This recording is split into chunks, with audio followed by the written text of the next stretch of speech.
Hello বন্ধুরা, আজকে আমি বানাবো গোলা রুটি সবজি দিয়ে। এটার মধ্যে আটার ময়দা একসাথে মেশানো আছে। লাগবে পেঁয়াজ কুচি, একটা ডিম, ধনেপাতা কুচি, ক্যাপসিকাম কুচি, আর টমেটো আর কাঁচা লঙ্কা কুচি। তো আর লাগবে সাদা তেল। তো আমি একটা বড় পাত্র নিয়ে নিয়েছি আর বিটার নিয়ে নিয়েছি। এর মধ্যে আটার ময়দার মিশ্রণটাকে দিয়ে দেব। এবার একে একে কেটে রাখা ইনগ্রিডিয়েন্টসগুলো পরপর দিতে থাকবো।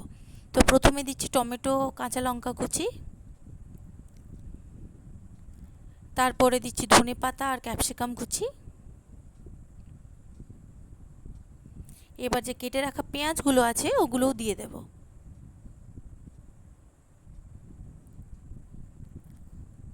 এবার এর মধ্যে ডিমটা ভেঙে দেব। আর এটার একটা মিশ্রণ তৈরি করতে হবে। এটা জল দিয়েও তৈরি করতে পারেন, দুধ দিয়েও তৈরি করতে পারেন। তো আমি এখানে জল দিয়েই তৈরি করব। তো লাগবে সামান্য পরিমাণে নুন। এবার ভালো করে বিটার দিয়ে এটাকে মিশ্রণটাকে তৈরি করে নিতে হবে। আমি আপনাকে মিশ্রণের পরিমাণগুলো মানে ঘনত্বটা কেমন হবে, খুব পাতলাও নয় আবার খুব মোটাও নয়, সেটা দেখিয়ে দেব কেমন হবে। তো আগে ভালো করে এগুলোকে বিট করে নিতে হবে। আর বিটারের সাহায্যে করলে কি হবে, ভালো করে মিশ্রণটা তৈরি হবে, কোনো লাম্পস থাকবে না এর মধ্যে। তো সেই জন্য আমি বিটারটা ইউজ করেছি, আপনারাও করলে এটা ভালোই হবে।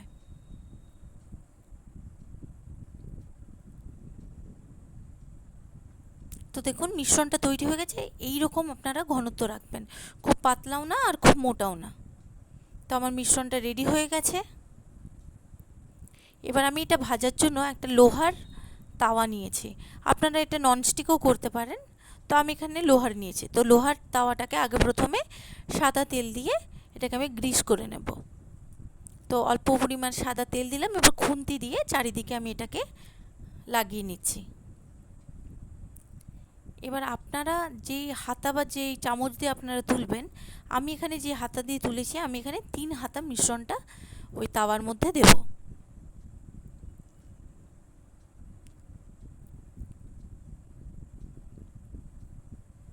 1, 2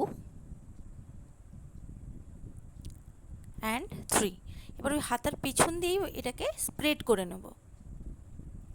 স্প্রেড করে নিয়ে কিছুক্ষণে মিডিয়াম আঁচে আপনারা এটাকে ভাজবেন।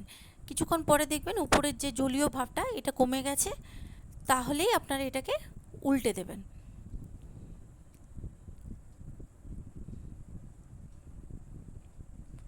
তো দেখুন ওপরের যে জলীয় যে ভাবটা এটা আস্তে আস্তে কমে গেছে। তো এবার এটাকে আমাদেরকে কি করতে হবে, টার্ন করে নিতে হবে। দেখুন সুন্দর শুকিয়ে গেছে। এবার এটা আমরা উল্টে দেব। উল্টে দিলে দেখুন সুন্দর গোল্ডেন ব্রাউন হয়ে গেছে। এবার ভালো করে খুন্তি দিয়ে প্রেস করে মানে অপোজিট সাইডটাকেও আমরা ভালো করে ভেজে নেব।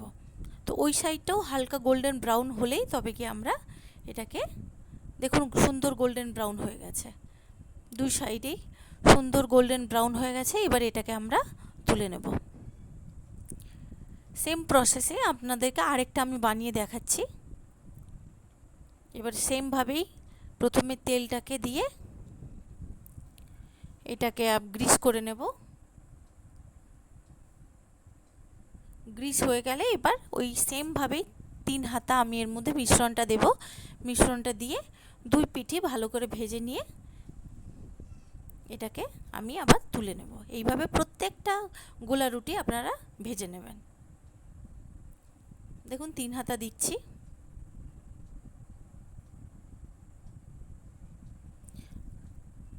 দুই সাইডই সুন্দরভাবে গোল্ডেন ব্রাউন হয়ে গেছে। এবার এটাকে তুলে নেব। এবার এটাকে আপনারা কেচাপ দিয়েও পরিবেশন করতে পারেন, বা কোনো ধনেপাতার চাটনি থাকলে ওটা দিয়েও করতে পারেন। খুবই হেলদি রেসিপি, স্ন্যাক্স হিসেবেও ব্যবহার করা যেতে পারে, আর ডিনারেও আপনারা করতে পারেন বা ব্রেকফাস্টে। আমার রেসিপিটা ভালো লাগলে আমার চ্যানেলকে লাইক করবেন আর সাবস্ক্রাইব করবেন।